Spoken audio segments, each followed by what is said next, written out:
जप जी की पहली पौड़ी आपको समझ नहीं आई लगता है, तो चलिए बाबा फिर आगे बोलते हैं। हुक्मी होमन आकार, हुक्म न किया जाए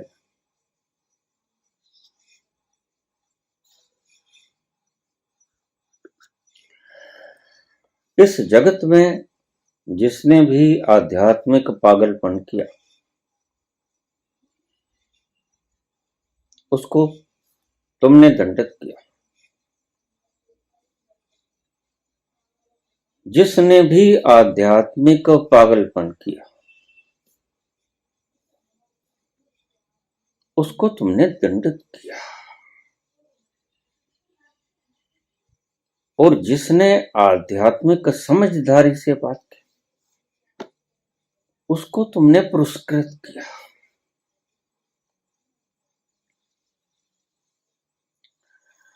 ये बात आपको समझ में नहीं आई होगी, मैं भी जानता हूं। मुझे लोग पूछते हैं, बाबा आपने हमें ब्लॉक क्यों कर दिया?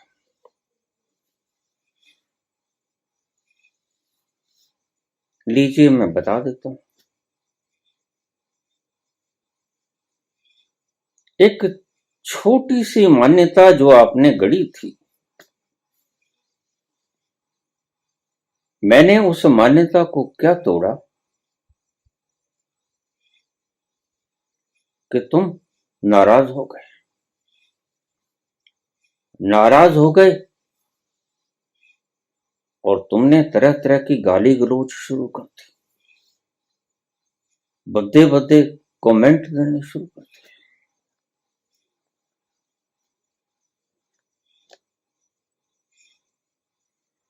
मेरा कसूर क्या था? आपने शीश नवाया, आपने चाहत की उस परम खुशी को पाने की। आप शिष्य बने,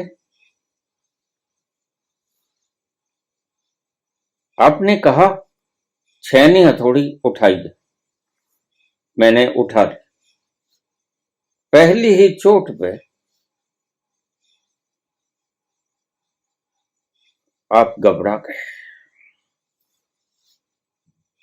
पहली मान्यता अभी मैंने गिराई थी,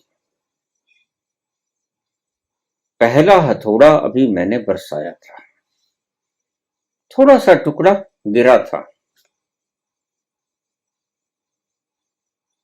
आपकी आकृतियां बेढंगी हुई थी, आप उसे बर्दाश्त न कर सके, और आपने इतना कुछ बोला।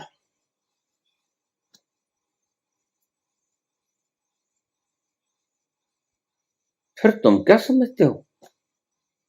तुम समझो या ना समझो, मैं समझता हूं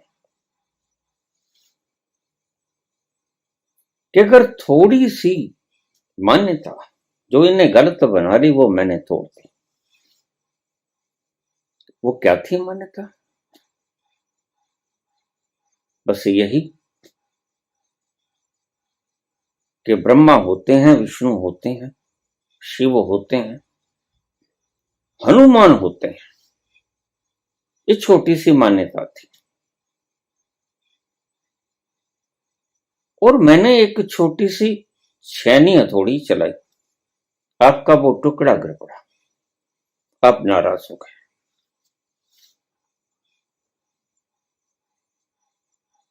आप फूहड़पन पे उतर आए। तो मैंने आपको ब्लॉक इसलिए किया, ये रास्ता तो मैं घन भी उठाऊंगा, क्योंकि मान्यताएं ही मान्यताएं हैं। मैं बहुत बार बोल चुका हूं, और इन मान्यताओं के बाहर तुमने सुमेरु पर्वत जितने ऊंचे कर लिए हैं। फिर इस सुमेरु पर्वत को गिराने के लिए जब मैं बड़े घड़ों का इस्तेमाल करूंगा तो आपकी क्या गति होगी। एक छोटे से भ्रम का निवारण किया था,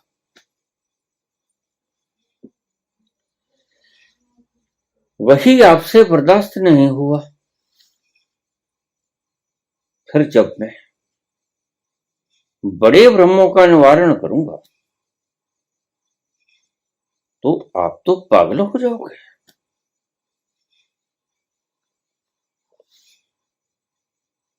आपका क्या भरोसा,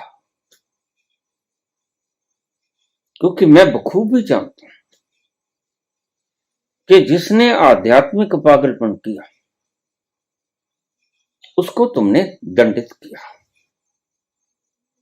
वो मंसूर ने किया हो। अनल हक, मैं खुदा हूं, अहम ब्रह्मस्म, मैं परमात्मा हूं। तुमने उसे दंडित किया, शरीर के अंग प्रत्यंग काट लिए।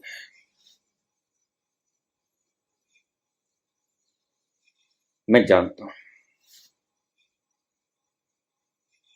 पहले मैं थोड़ी सी मान्यता को तोड़ता हूं, बस कचरा सा झाड़ता हूं। फिर आप कुछ नहीं बोलते।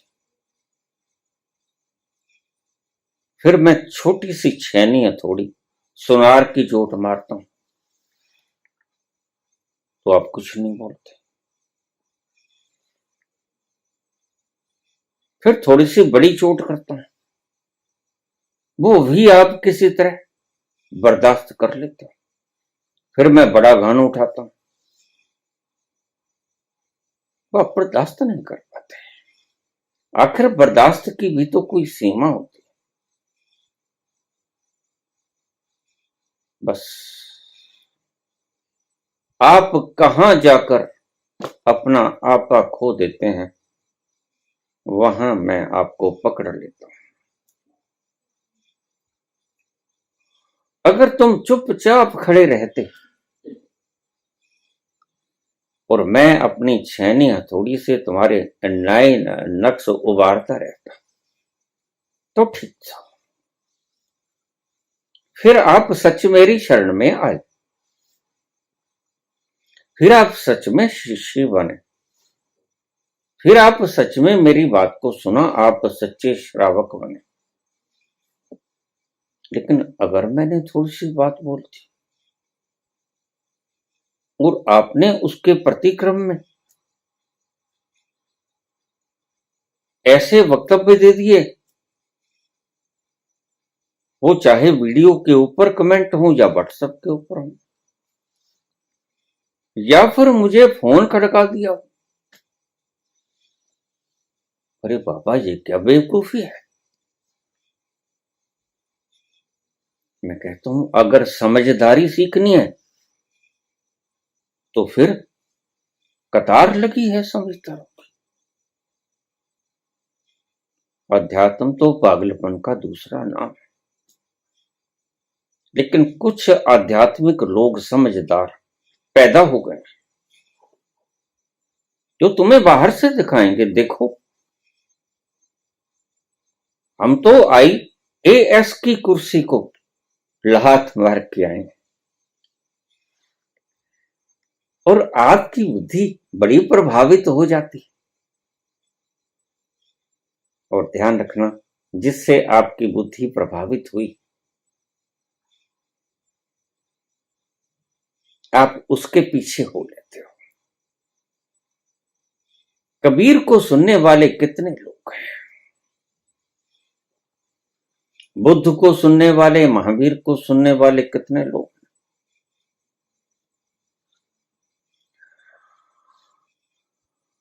यूं ही तो गुरु नानक देव को खुद चलकर उनके द्वारों पे दस्तक नहीं देनी पड़ती। कुआं प्यासे के पास जाता है, उसका कोई कारण है। तुम सुनना नहीं चाहते। ऐसे पागलपन की बातें तुम सुनना नहीं चाहते, और अध्यात्म बड़े से बड़ा पागलपन है। और गुरु अच्छी तरह से जानता है।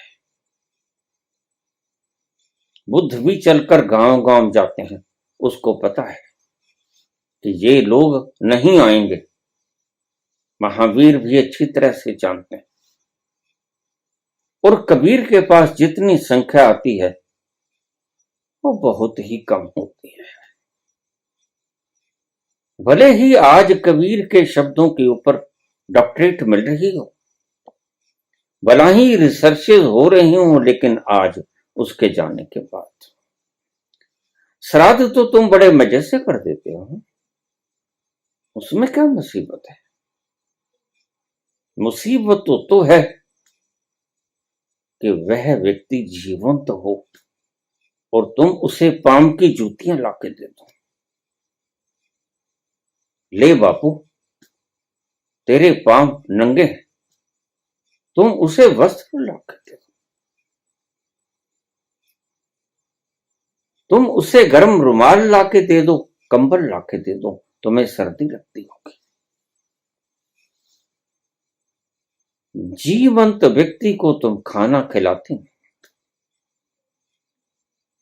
और उसके जाने के बाद तुम उसकी याद में आंसू बहाते हैं। फिर पंडितों को तुम ढूंढते फिरते हो कि आज दादा का, आज पिता का श्राद्ध है। ये ठगियां कब तक चलेंगी? मैं तुमसे बात उलट कहता हूं, तुम दोहराते हो कि मां के पांव तले जन्नत होती है, लेकिन जब वो जीती थी तब तो तुम उससे पीटते थे। जब वो जीती थी तब तो तुम हाथ उठाते थे, तब तो तुम गाली गलौज करते थे, तब तुमने उसका जीना मुहाल कर दिया था। और अब वो मर गई तो अब तुम कहते हो कि मां के पांव तले जन्नत होती। तुम बेईमान। और तुम्हारी श्राद्ध की व्यवस्था ये बतलाती। सच में पूछो तो श्राद्ध तुम करते ही इसलिए प्रायश्चित स्वरूप कि जीवंत तुमको अकल ना आई। चलो, अब ही अकल आ गई, लेकिन अब तो वो गए। अब जिसका पेट भरेगा उसका पेट पहले से ही भरा हुआ है, तुम्हें पता है। उसकी गोगड़ देखना, हाथ लगा के गड़े जैसी फूली मिलेगी। और हरिद्वार की तरफ चले जाना, जो ज्यादा श्रद्धालु होते हैं पितरों के, फिर वो पांडे पूछते हैं 1.25 सेरिया चाहिए, 2.25, 5.25 सेरिया, 11.25 सेरिया, मतलब 11.25 किलो खा जाएगा तोल के।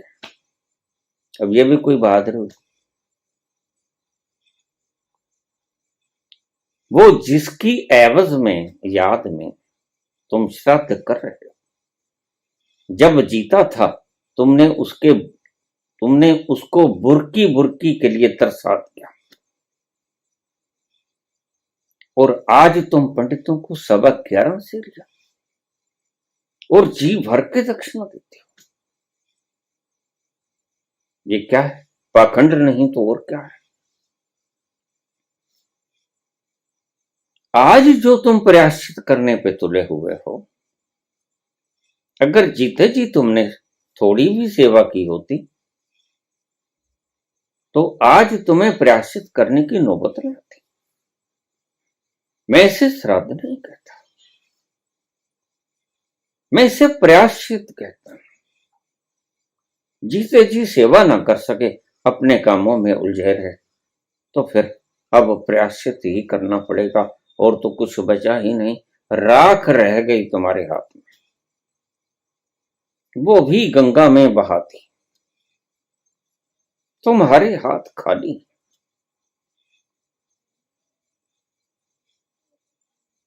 मैं कहता हूं, जिसने आध्यात्मिक पागलपन किया उसको तुमने दंडित किया,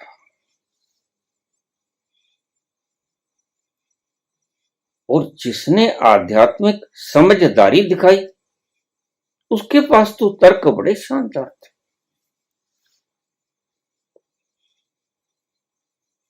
वह बिल्कुल पागलपन की बात नहीं करता, वह तो सारी सारी बात ऐसी करता है जो समझदारी की है।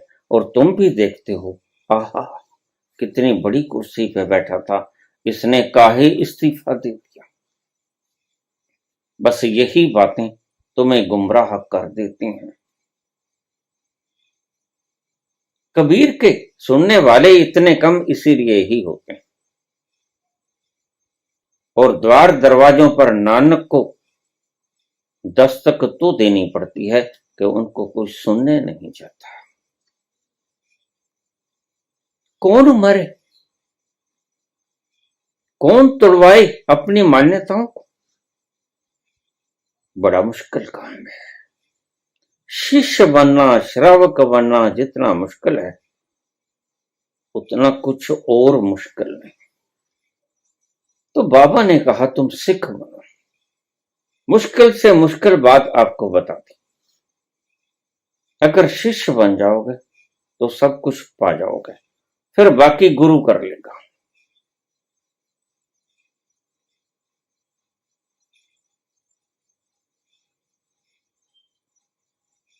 लेकिन तुम आध्यात्मिक समझदारों की तरफ भागते हो और उससे ऐसे ऐसे प्रश्न पूछते हो जिनका आध्यात्म से कोई संबंध नहीं। शादी करें कि ना करें, शादी बंधन है या नहीं है, जिए तो सुखी जीवन कैसे जिए, ये आध्यात्मिक है क्या? ये आध्यात्मिक प्रश्न तो नहीं, यह तो मूढ़ता के प्रश्न है।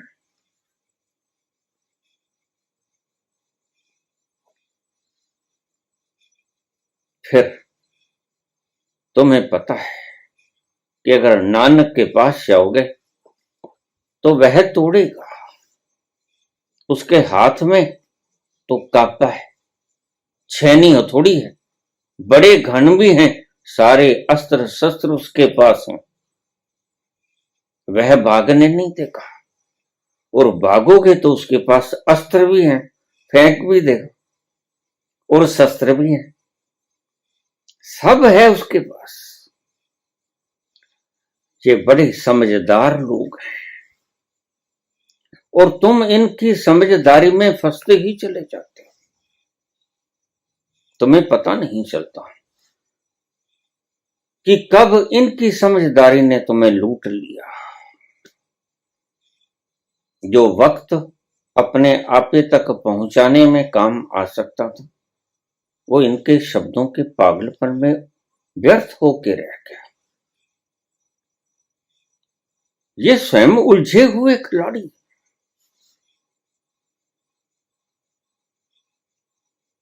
भला अगर इन्होंने आईएएस की कुर्सियों को लात मार दी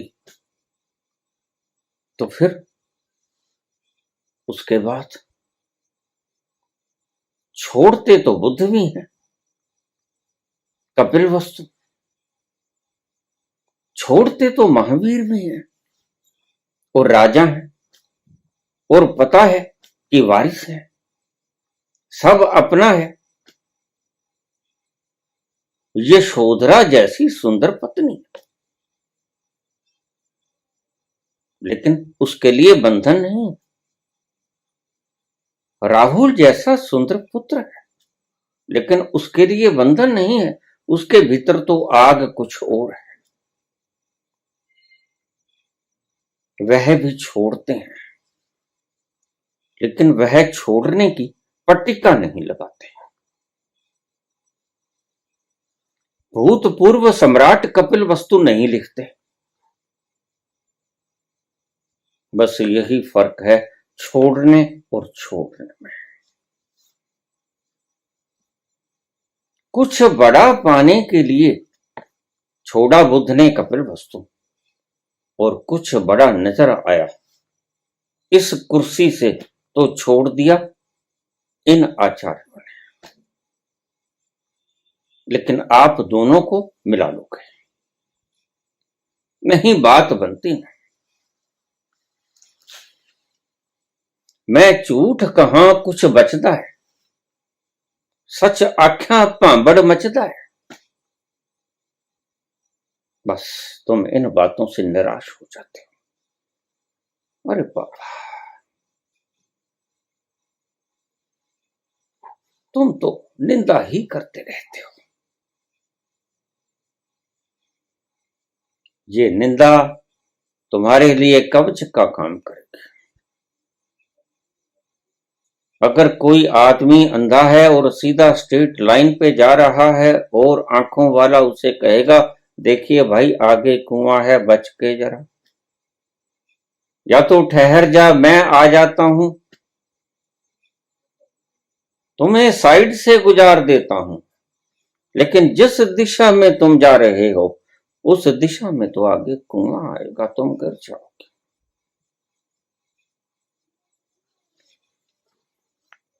उसका फर्ज भी बनता है और वह अपना फर्ज निभाता है।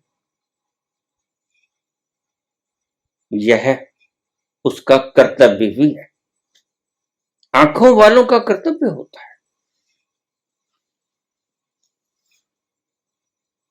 क्योंकि ईश्वर ने उसको कुछ ऐसा तोहफा दिया है जिससे वो देख सकता है कि सामने वाला अंधा है और वह जिस दिशा में जा रहा है बिल्कुल स्ट्रेट लाइन में कुआं है और ये गिरेगा, निश्चित गिरेगा, जरा भी इधर उधर नहीं होता है।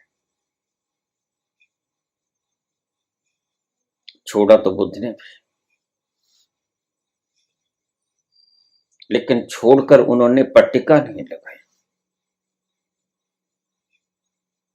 उन्होंने कुछ खोजा। 6 वर्ष भूखे मरे, 49 दिन की भूखी काया, कृष्ण तन, काला वर्ण, सूख के कांटा, कुछ पाना है।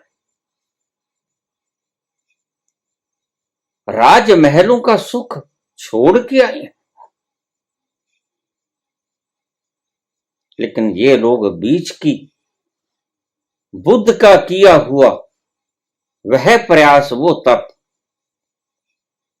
उसको सेंसर कर देता है।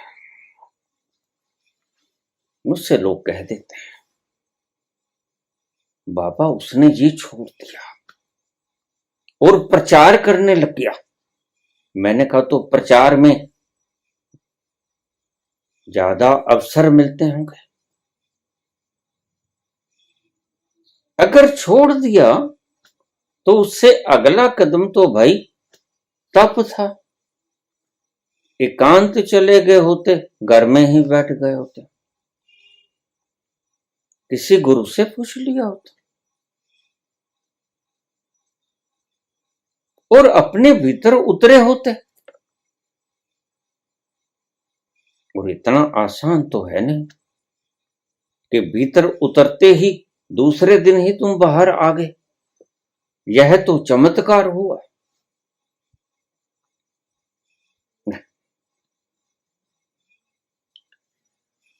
बीच का वक्त आप सेंसर मार देते हो कैंची।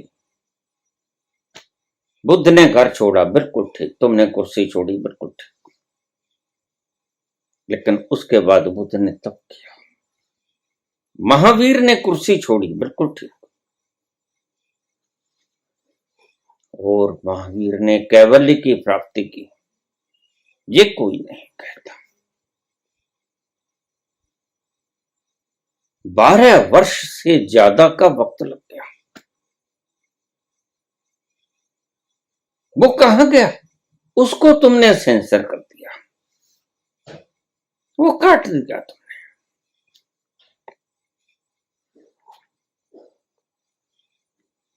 और फिर तुमने देखा कि इधर ज्यादा संभावनाएं हैं, पोटेंशियलिटीज हैं, लेकिन हो सकता है तुमने खुद को ही धोखा दे दिया। तुम खुद ही अभी गलती में हो, ये बात तो मैं नहीं कहता कि तुमने जानबूझ के ऐसा किया, नहीं, तुम गलती में भी हो सकते हो, लेकिन देर आयद दुरुस्त आया था।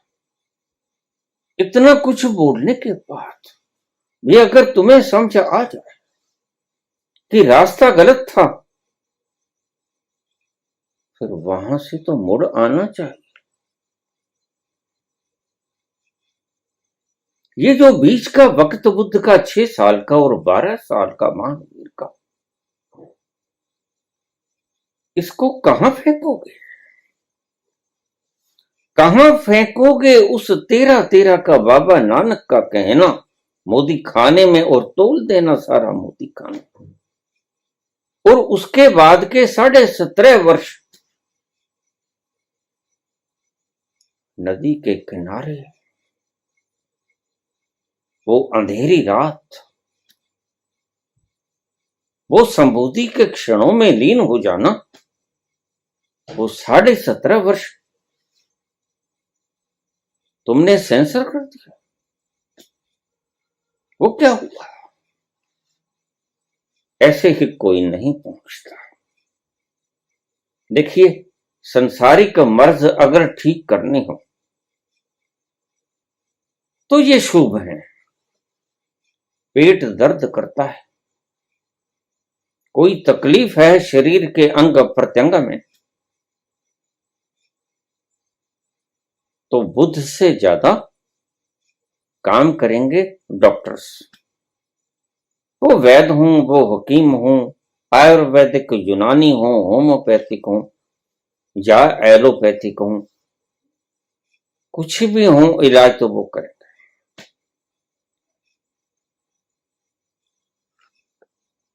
लेकिन मुश्किल तो तब पेश आती है जब ऐसे लोग ये यकसा छोड़ के कुर्सी को और बोलने लग जाते हैं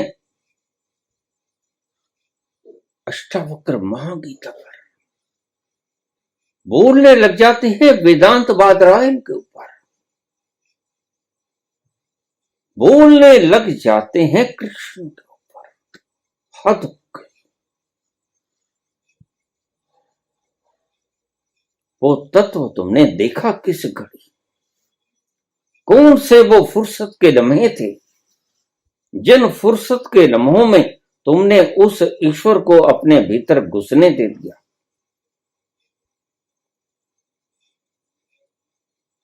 तो लम्हा तो कहीं दिखाई नहीं पड़ता।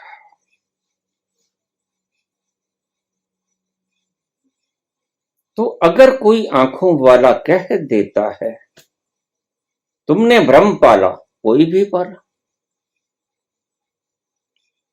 भ्रम पाला तो मैंने कहा और तुमने बस अंट शंट लिख दिया या बोल दिया। तो फिर तुम जिस लिए आए थे भाई, ये अध्यात्म का रास्ता है,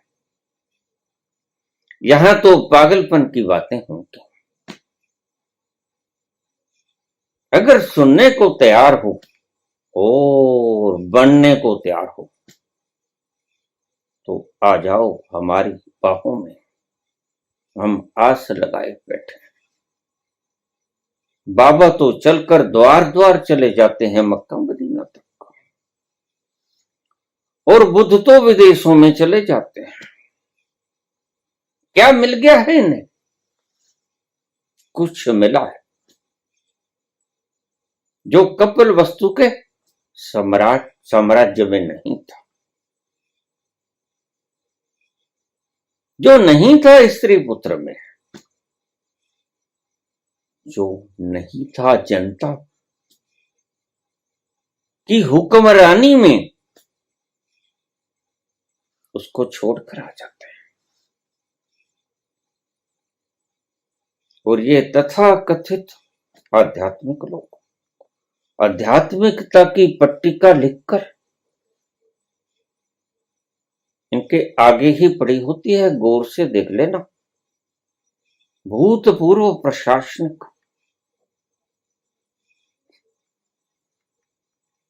सेवा अधिकारी।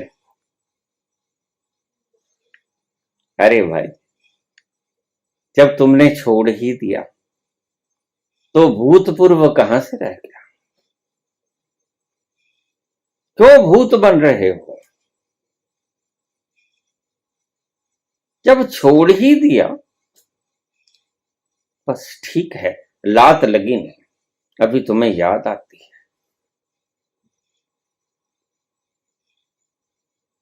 अभी तुम्हें याद आती है, अभी तुमने छोड़ा नहीं। अभी वो कुर्सी का सुख तुम्हें खींचता है।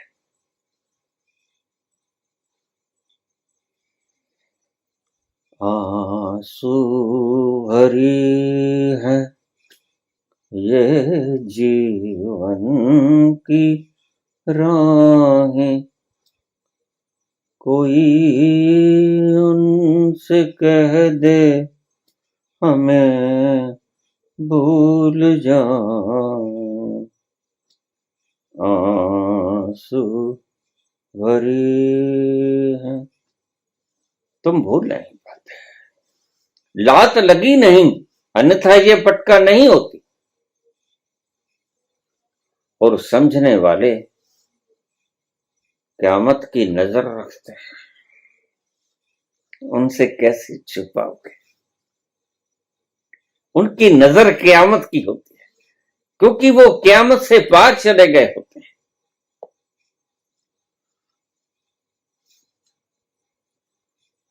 बाबा के इन शब्दों को हम शुरू करें। हुक्मी होवन आकार। तुम्हें पागलपन की बातें लगेंगी,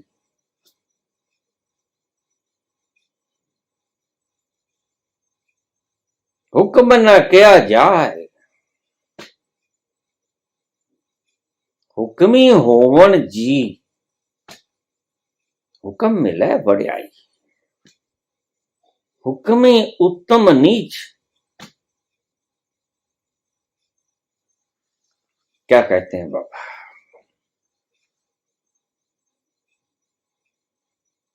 पहली पूड़ी में आपको बाबा ने बताया, वो आपकी समझ में नहीं आया। हुक्म रजाई चलना, नानक लिखिया नाल। लेकिन आप समझे नहीं तो फिर आगे चलिए, थोड़ा सा और खोल देते हैं तो फिर बाबा कहते हैं हुक्मी होमन आकार। हुक्म न किया जाए, जो कुछ हो रहा है वह उसके हुक्म में हो रहा है। ये क्यों कहते हैं बाबा? तुम अभी तक क्यों नहीं समझे? बाबा जानते हैं। तुम ये समझ रहे हो कि कर्ता मैं, तुम समझते हो कि कर्ता मैं, और बाबा कहते हैं कि तुम कर्ता हो नहीं, और तुमने बाबा की बातों को माना नहीं। तुम लाख अपने आप को सिख कह लो, बाबा की बातों को तुमने अंतस्थल में जाने नहीं दिया। क्योंकि अगर बाबा की बातों को आपने अंतस्थल के भीतर प्रवेश पाने दिया होता तो फिर दूसरा फिक्रा ढूंढने की कोई आवश्यकता नहीं थी। लेकिन बाबा तो सारी जपजी कह देते हैं, और आप तो पूरा गुरु ग्रंथ साहब खंगाल देते हो, लेकिन बदलाव तो रत्ती भर भी नहीं आता। क्या कारण? एक ही कारण है, सारी सृष्टि घूम रही है और उसकी सृष्टि विराट है और उसकी सृष्टि प्रणाम करने योग्य है। जहां तुम और तुम्हारे कथित वैज्ञानिक, मैं रोज बोलता हूं, एक रेत का कण नहीं बना सकते, उसने इतनी शानदार सृजना का निर्माण कर दिया, पूर्ण व्यवस्थित रूप से निर्माण कर दिया। तो बाबा कहते हैं ये सारी सृजना, ये सारा आकार परमात्मा के हुक्म के अंदर है। उसने हुक्म जैसा किया वैसा ही चल रहा है। चांद तारे समय पे उगते हैं, छिप जाते हैं, ग्रह नक्षत्र उदय अस्त होते हैं, वक्री मार्गी होते हैं, बस काम खत्म हो गया। सारा ब्रह्मांड जहां तक तुम्हारी पहुंच नहीं, और पहुंच तो छोड़ो, जहां तक तुम देख भी नहीं पाते, सारा ब्रह्मांड उसके हुक्म में चल रहा है और बड़ी शांति पूर्वक चल रहा है। तुम कभी इस ब्रह्मांड में निकले ना, वहां का ओंकार का नाद बिल्कुल वही शांति देता है जो आपके भीतर ओंकार का नाद चल रहा है। जहां भी जाओगे वहां इसी ओंकार का नाद होते हुए पाओगे। ओंकार का नाद शांति का नाद है।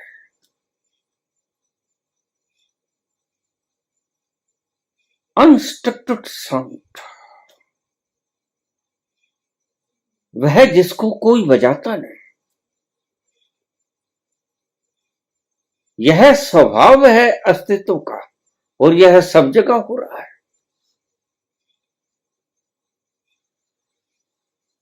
तो बाबा कहते हैं सारी सृष्टि आकार, हुक्मी होवण आकार, ये सारा आकार उसके हुक्म के भीतर ही घूम रहा है और बड़ा शांत है। ध्यान से समझना, ये सारा ब्रह्मांड उसके हुक्म के अंदर चल रहा है। हुक्मी होवण आकार, ये सारा आकार उसके हुक्म के भीतर ही चल रहा है। हुक्म न किया जाए, तुम उसके हुक्म को समझ नहीं पाते, समझने की चेष्टा मत करो। हुक्म न किया जाए, जो कहा नहीं जा सकता वो समझा नहीं जा सकता, जो समझा नहीं जा सकता वह कहा भी तो नहीं जा सकता। तुम अगर किसी फिजिक्स की, केमिस्ट्री की किसी सब्जेक्ट को समझ पाते हो तभी तो कह पाते हो, अन्यथा कैसे कहोगे। बस बाबा वही बात कहते हैं, हुक्मी होवण आकार, यह सारा आकार उसके हुक्म के भीतर ही चल रहा है। हुक्म न किया जाए, वह समझ में भी नहीं आता और जो समझ में नहीं आता तो कहा भी नहीं जाता।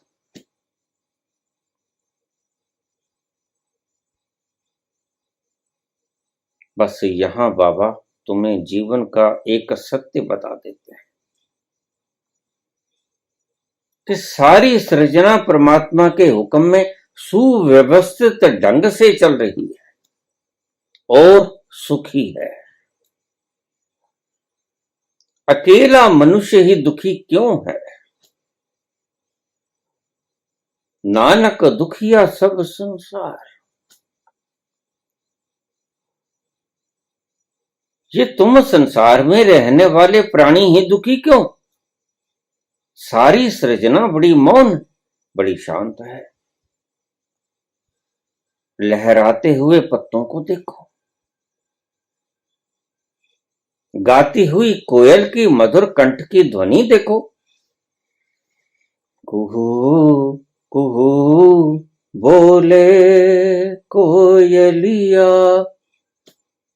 कुहू कुहू बोले कोयलिया। कितना प्यारा संगीत है। ये चिनार के पत्तों की गड़गड़ाहट,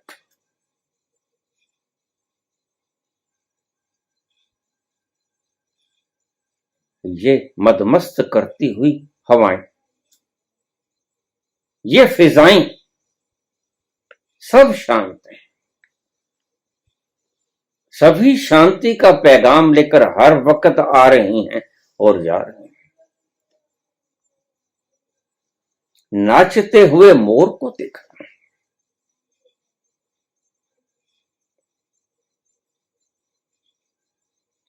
झूमते हुए इस सारे अस्तित्व को देखना, तुम्हें हर जगह उत्सव ही उत्सव नजर आएगा।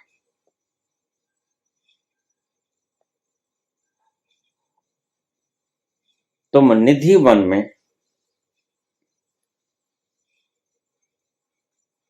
कृष्ण का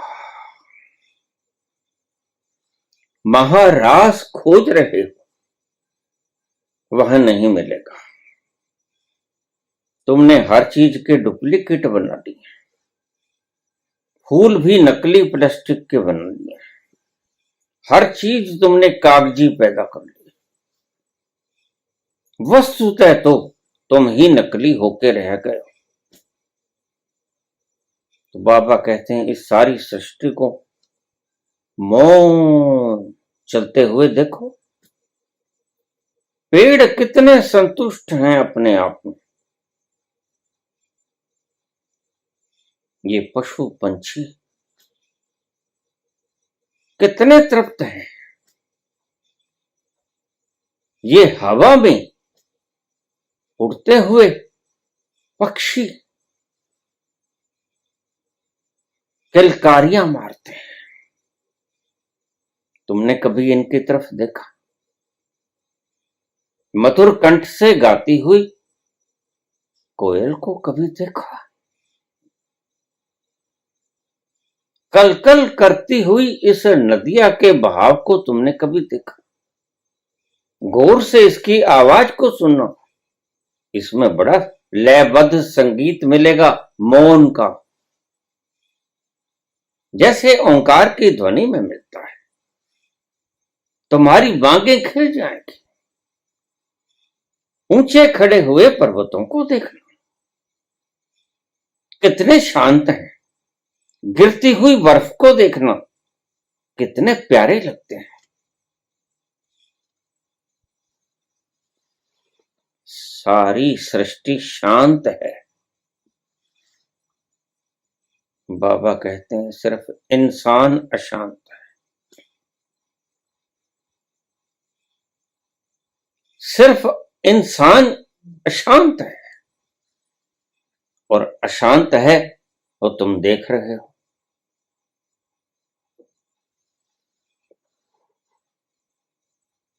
3000 सालों में 30,000 युद्ध हुए। ये है मनुष्य की हकीकत। भला एक दूसरे के ऊपर बमबारी करके, एक दूसरे के ऊपर आधिपत्य करके किसी को क्या मिलता होगा? कुछ नहीं मिलता है। यही बाबा कहते हैं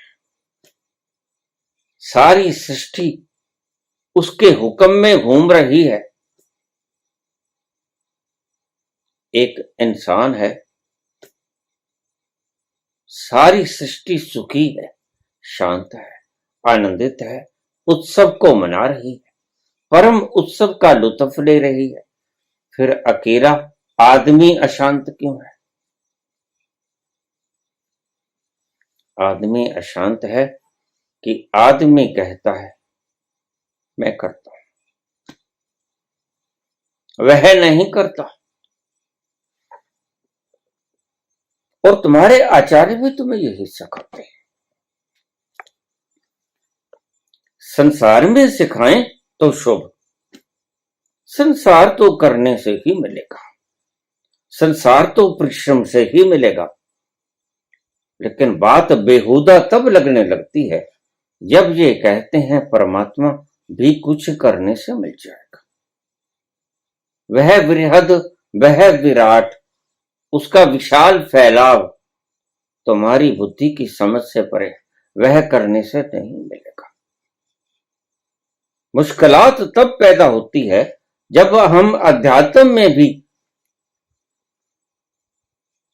करने को घुसेड़ देते हैं, अध्यात्म में भी हम परिश्रम को घुसेड़ देते हैं। देखिए, जज बनना हो तो कंपटीशन में जीतना जरूरी है, लेकिन अगर स्वयं तक पहुंचना तो क्या वो भी कंपटीशन से मिलेगा? पीएम सीएम बनना हो तो लाखों लोग हैं जो दौड़ रहे हैं दिल्ली की तरफ, तुम भी उसी दौड़ में शुमार हो जाना। लेकिन बाबा कहते हैं ये आध्यात्म का जो रास्ता है यह तो पागलपन का रास्ता है, यह दौड़ का रास्ता नहीं है, यह तो ठहरने का रास्ता है। जब तुम दौड़ से थक जाओ,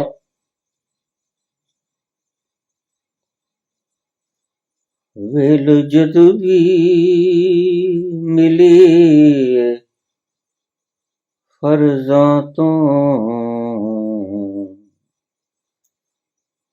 वेल जद भी मिले फर्जातों,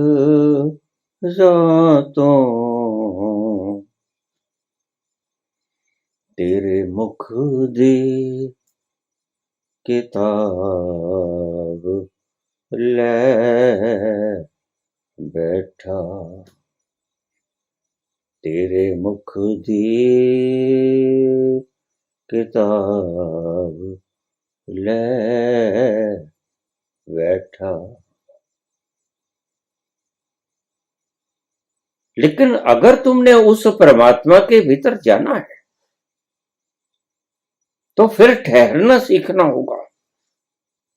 अगर तुमने संसार में कोई द्रव्य पाना है, कोई उपाधि पानी है, कोई डिग्री पानी है, कोई बड़ी नौकरी पानी है, तो दौड़ना पड़ेगा। लेकिन बाबा कहते हैं मुश्किलात तो तब पैदा होती है जब तुम संसार में भी दौड़ते हो और परमात्मा में भी दौड़ते हो।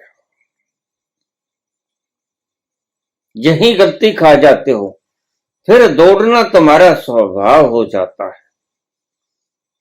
फिर तुम आदिकाल से अनंत अनंत जन्मों से दौड़ते ही चले आए और दौड़ने के संस्कार तुम्हारे भीतर घनीभूत हो गए।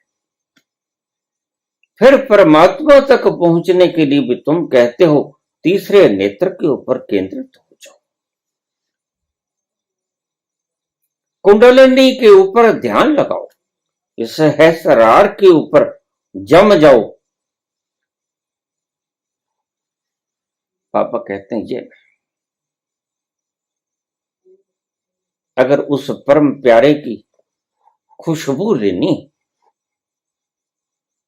उसकी मंद मंद मुस्कान के पास जाना है, उसकी शीतल शीतल हवाओं को स्पर्श करना है, तो फिर देखिए ये सारी सृष्टि उसके हुक्म में चल रही है, इसीलिए सुखी है। फिर तुम्हें करना त्यागना होगा। अगर तुमने परमात्मा तक पहुंचना है तो तुमने प्रयास छोड़ना होगा। बस यही मुश्किलात आती है, हमारे संत यही समझाने में विफल रह जाते हैं। वह दरड़े से परमात्मा और संसार में एक ही विधि अपना लेते हैं। संसार भी दौड़ने से मिलेगा और परमात्मा भी दौड़ने से मिलेगा। भला ये बताओ, एक छोटी सी चीज नींद सोचने से नहीं मिलती। जो चीज संसार में तुमने सोच के पाई, पैसा कमाया, डिग्रीज कमाई, तुमने तरक्की की, पदवियां कमाई, तुमने सब चीजों का, पदार्थों का अंबार लगा दिया, और अंबार लगाते लगाते तुम भूल ही गए कि परमात्मा इस विधि से नहीं मिलता। परमात्मा किसी विधि से मिलता ही नहीं, और तुम विधियों के अभ्यस्त हो गए। इतने जन्मों में करते करते परिश्रम करना तुम्हारा संस्कार बन गया है। बस बाबा यहीं आकर तुम्हें फिर कहते हैं, पहली पौड़ी में बात खत्म करती थी, हुक्म रजाई चल ना नानक लिखिया नाल। जैसा परमात्मा चलाए, सारी सृष्टि को चला रहा है, क्या तुम्हें ना चला पाएगा? तुम्हारी औकात कितनी है? इस विराट सृष्टि के आगे तुम्हारी औकात तो एक जर्रे का असंख्यमय हिस्सा भी नहीं है। फिर तुम्हारी जीवन को वो चला ना पाएगा। यही भ्रांति है। तुम कहते हो नहीं मैं करूंगा, तुम कहते हो नहीं नहीं, खुद ही को कर बुलंद इतना कि हर तकदीर से पहले खुदा बंदे से खुद पूछे, बता तेरी रजा क्या है? इसलिए बाबा जपजी शुरू करने से पहले ही तुम्हें कह देते हैं, भाई अलर्ट हो जाओ। पहले आप डायग्नोज कर लो कि तुम्हें चाहिए क्या है। संसार में सुख दिखता है तो देखो परमात्मा को छोड़ दो, कोई हर्जा नहीं। परमात्मा कहां भागा जाता है? परमात्मा तो सदा वहीं रहेगा, वस्तु ठोर की ठोर। तुम दौड़ लो, शायद तुम समझते हो कि हमें दौड़ने से मिल जाएगा, तो बाबा कहते हैं तुम दौड़ ही लो। शायद तुम्हें दौड़ने से मिल जाए, लेकिन बाबा बखूबी जानते हैं कि दौड़ने से कभी किसी को मिला नहीं, और दौड़ने से कभी किसी को मिलता नहीं। भला पहुंचना तो तुम्हें अपने पास है, तुम्हारी दौड़ धूप क्या काम आएगी? कभी ऐसा हुआ है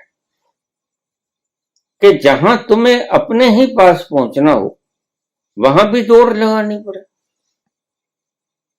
ये तो बात ठीक कि दूसरे के पास पहुंचना हो तो दौड़ आवश्यक, लेकिन जब खुद के पास पहुंचना हो तो फिर दौड़ने की क्या जरूरत? खुद के पास तो तुम पहुंचे ही हुए हो। ये जो तुम्हारे मार्गदर्शकों ने तुम्हें भ्रम डाल दिया, उसी को कीचड़ कहते हैं बाबा, उसी को होमे कहते हैं बाबा।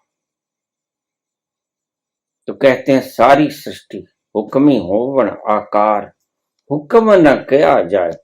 हुक्म समझ में नहीं आता, उसका हुक्म क्या है, वह क्या चाहता है, यह तो वही जानता है। लाखों ही पंडित, करोड़ों ही सियाने, खुदा की बातें तो खुदा ही जाने।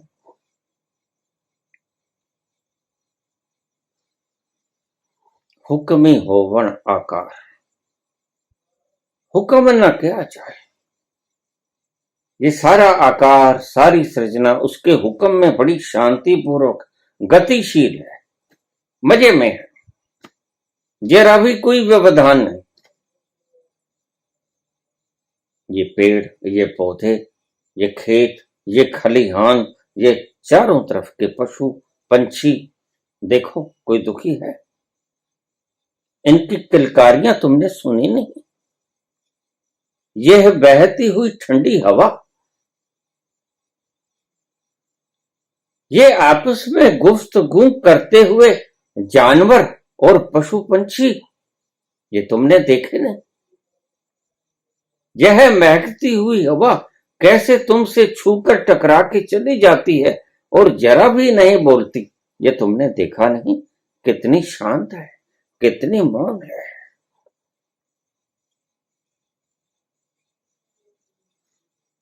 बस एक दुखी हो तो तुम हो। और बाबा इस रट को पकड़ लिए,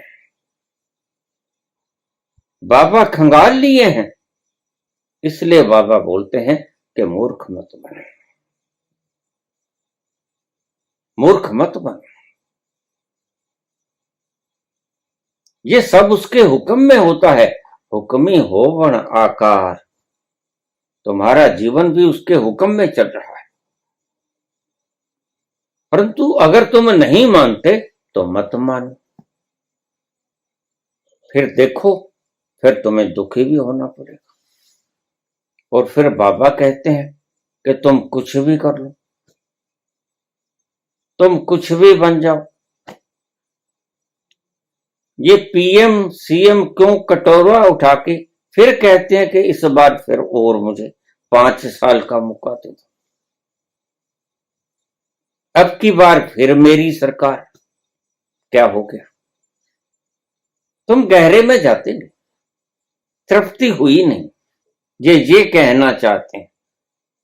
तो बाबा कहते हैं अगर तुम अपने अनुभव से कोई बात सीख ना सके, प्रत्यक्ष से कोई बात सीख ना सके, तो फिर तुम दूसरे से अंदाजा लगा लो कि यह 3 बार 2 बार 1 बार बन गया, तो ये फिर हाथ में कटोरा क्यों उठाए फिरता है? ये क्यों फिर वही भिक्षा पात्र? मैं यही बताता है कि गद्दी में चैन है नहीं। चैन होता तो क्यों दुखी होता? क्यों तुम्हारे पांव पकड़ता?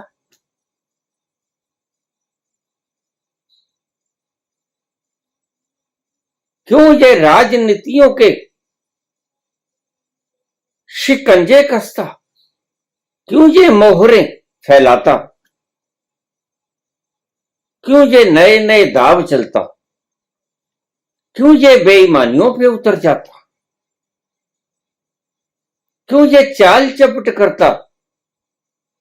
क्यों ये अपनी ही जनता से झूठे वादे करके उन्हें मूर्ख बनाने की चेष्टा करता?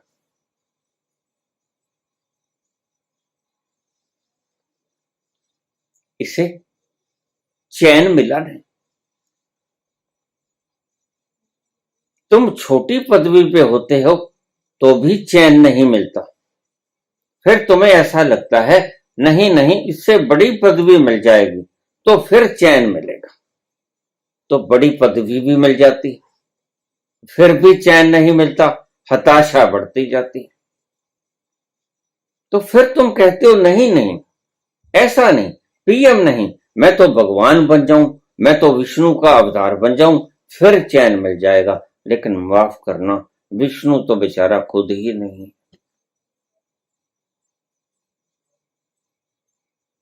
वह तो खुद ही इधर बोरी ब्लेट के फिरता होगा कहीं। वह तो छुपे छुपे फिरता है, लोगों ने पहचान दिया तो दंड बैठ के लगा देंगे। क्या करोगे विष्णु का अवतार बनकर? किसने सुख पाया? खुद विष्णु दुखी। खुद विष्णु ने कुबेर से धंधा लिया था, चंदा लिया था, वापस कर दूंगा, और आज तक कुबेर का ऋण वापस नहीं कर पाए। तुम्हें पता है? अपने शास्त्र खंगालो। जब विष्णु ने शादी करानी थी, मलंग था 1 नंबर का, तो उसने सभी देवी देवताओं से पैसे मांगा कि शादी करानी है भाई, पैसे दे दो। स्वर्ग के सभी को निमंत्रण करना है, बाहर की यक्षिणी दक्षिणी भूत प्रेत चंडाल नर पिशाच गंधर्व सभी को आमंत्रित करना है। ये शादी विष्णु की है, कोई छोटी मोटी बात।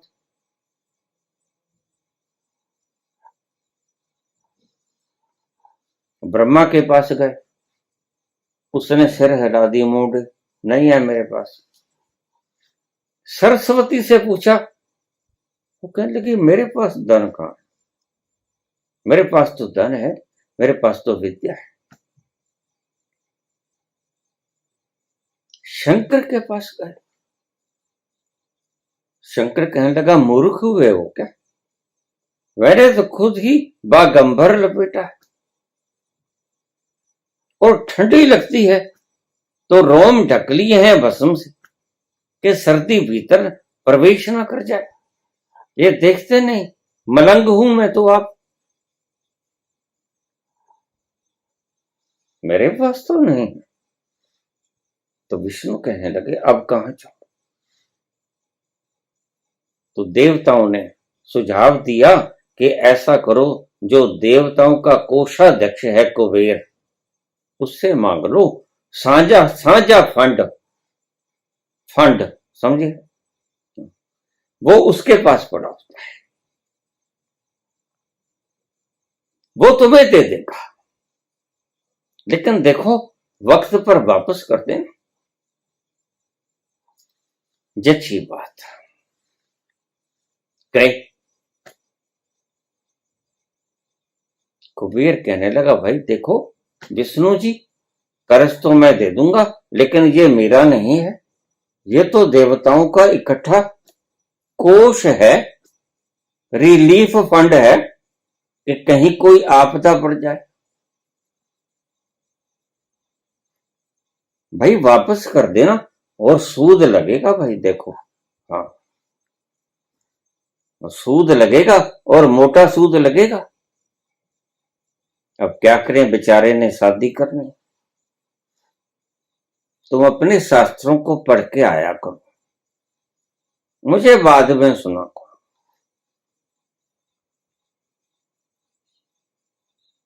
तो कुबेर ने उसे ऋण दे दिया। आज तक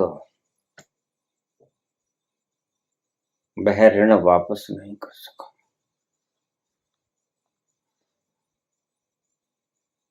वह बेचारा ब्याज चुका देता है, और फिर बिल्कुल जब नहीं चुका सका अपना कर्ज, तो भक्तों से बोला कि देखो आप ही मुझे स्वर्ण मोती चांदी हीरे जवाहरात ये चढ़ा दिया करो।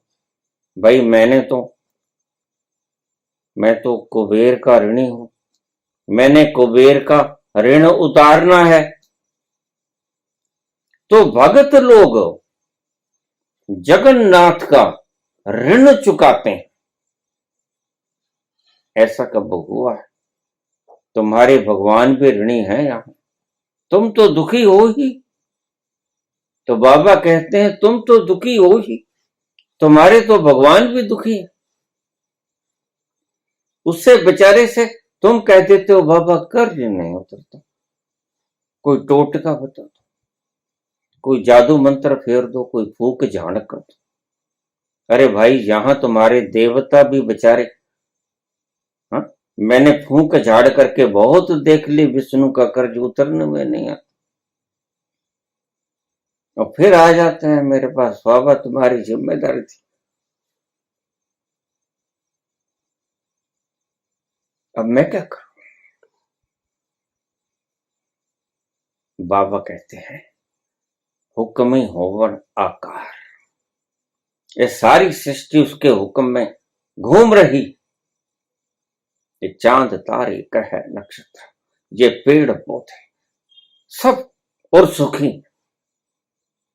इस बात को आप अंडरलाइन कर,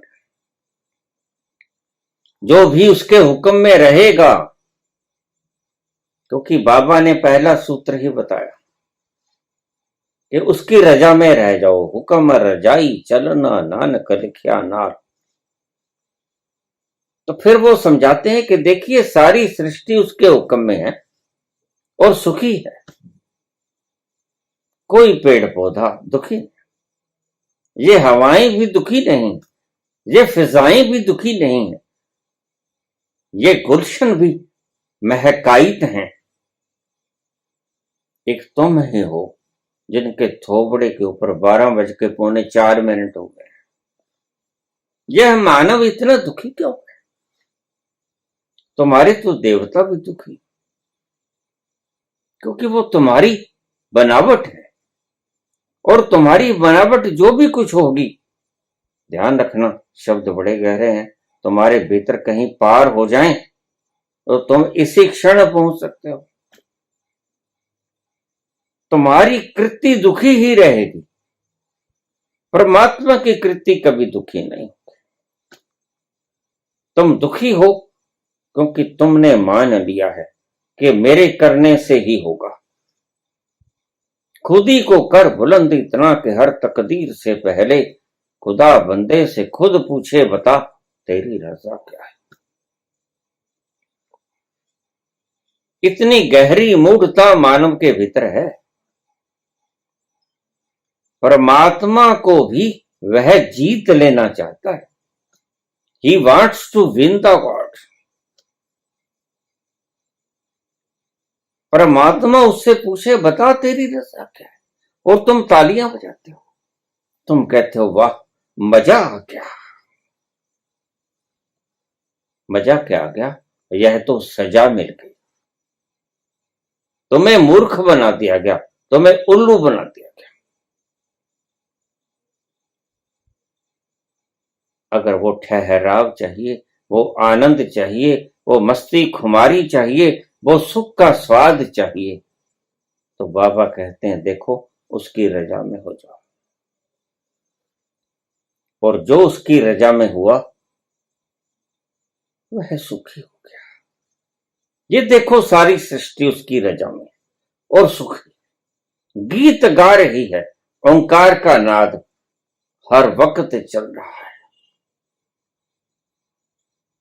सिर्फ एक मनुष्य ही दुखी है, और वो दुखी क्यों है? ये बाबा कहते हैं इसीलिए है कि मनुष्य अकेला अकेला प्राणी है जो कहता है कि नहीं मैं करूंगा। तुम उसके ऊपर छोड़ते नहीं। हुक्म रजाई चलना नानक लिखिया नान। अगर तुम यहां समझ जाते तो अगला शब्द बाबा को बोलना न पड़ता। तुम्हारी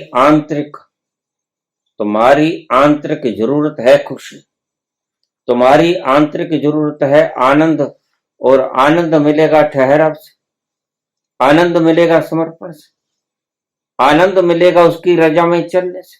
तुम ठहरोगे उसकी रजा में रहने से, उसकी रजा से बाहर होके तो तुम दौड़ो, और दौड़ना ही दुख है। कौन दौड़ रहा है? नाच रहे हैं सभी, जश्न मना रहे हैं, यहां महारास चल रहा है। एक आदमी ही है जिसके भीतर दुख ही दुख है। तुम्हें रात को नींद नहीं आती, तुम दिन में चैन नहीं पाते। क्यों? क्योंकि सारी सृष्टि सुखी है, सारा आकार सुखी है, उसके हुक्म में चल रहा है। और तुम दुखी हो क्योंकि तुम उसके हुक्म में नहीं चल रहे। तुम तो खुद हुक्मी बनना चाहते हो। बस यही तुम्हारे दुख का राज है।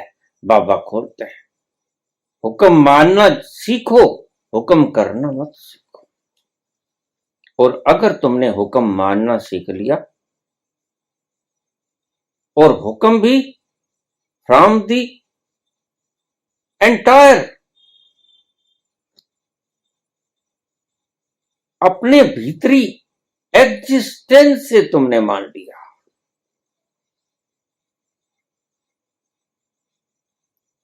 यह है उसका हुक्म। वह जैसा चलाए शुभ।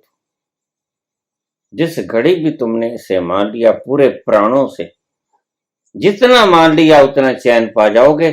इसको आप एक हिसाब से प्रोपोर्शनेटली देख लेना।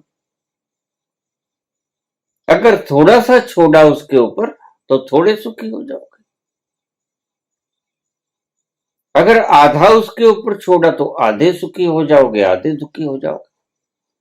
और अगर पूरे का पूरा उसके ऊपर छोड़ दिया, सिर ही काट के हथेली पे रख दिया, तो फिर पूरे सुखी हो जाओ। यह सृष्टि पूरी उसके हुक्म में चल रही है, इसलिए पूरी आनंद और जश्न और महारास को मना रही है, झूम रही है, नाच रही है, गा रही है।